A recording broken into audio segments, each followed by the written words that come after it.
not all beliefs are created equal. This is, of course, something that both the scientist and the philosopher has to respect, because both the scientist and the philosopher are trying to understand how things really are. So they cannot afford to just believe anything. That is why they put such emphasis on how you came to your conclusion, right? Does it truly follow from this and that, whatever your motivation is, that your conclusion is the case? Can you actually say that this is true? And the philosopher, the scientist does this, of course, through the scientific method. But the philosopher, he does it through motivating something that is called an epistemic warrant or a rational warrant, same thing. And epistemology is the philosophical discipline of what knowledge is and how to acquire it. I remember a teacher of mine, he said once, a university teacher of mine, when he wanted to say what epistemology was, he said, imagine that you want to maximize the amount of true beliefs you have. Well, then you can believe every single thing that comes your way, every proposition that you meet, that you hear, that you encounter. That way you will absolutely maximize the amount of true beliefs you have, because you will believe every single true belief that comes your way. However, you will also believe every single false belief that comes your way. So, and this might be less desirable. But let's say then that you focus on minimizing the amount of false beliefs that come your way, or that you hold as true. Then believe nothing. Then you will not have a single false belief, right? You just have a lack of belief of anything. But then you will also minimize the amount of true beliefs, which could, again, be less desirable.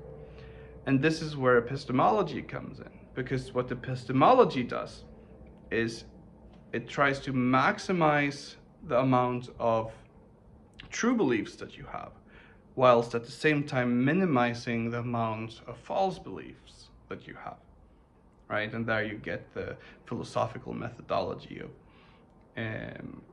how to motivate things and so on. In other words, how to motivate an epistemic warrant.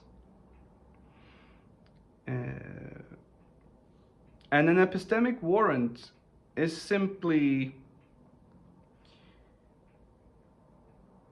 the justification, the rational justification for holding a belief.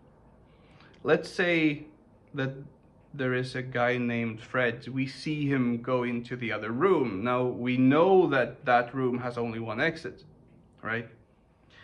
And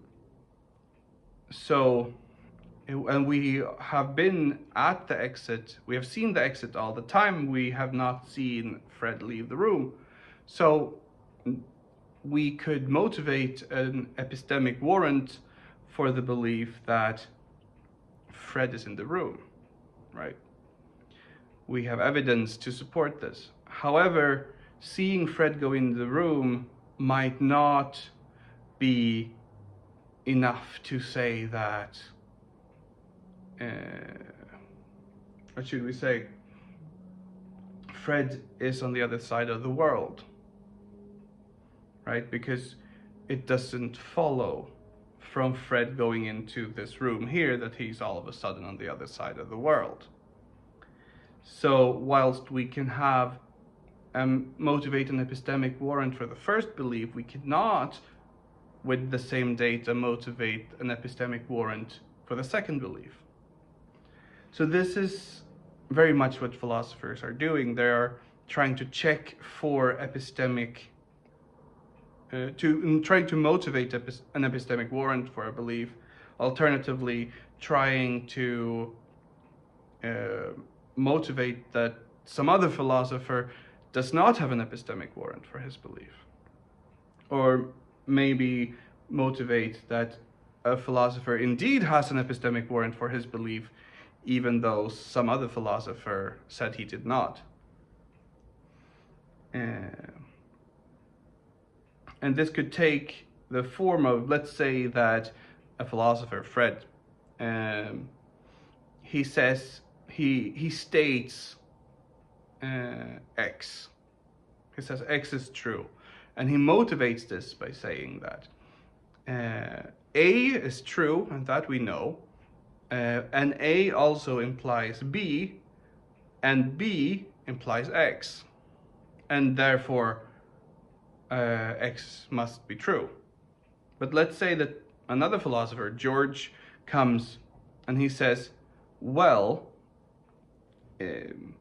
for X to be true, C cannot be true. However, A implies C, and we have already shown that A is true.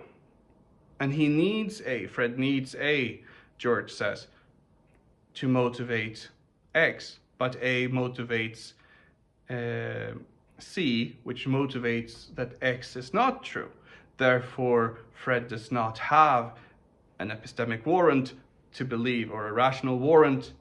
He cannot rationally believe that X. And this can sometimes be a very complex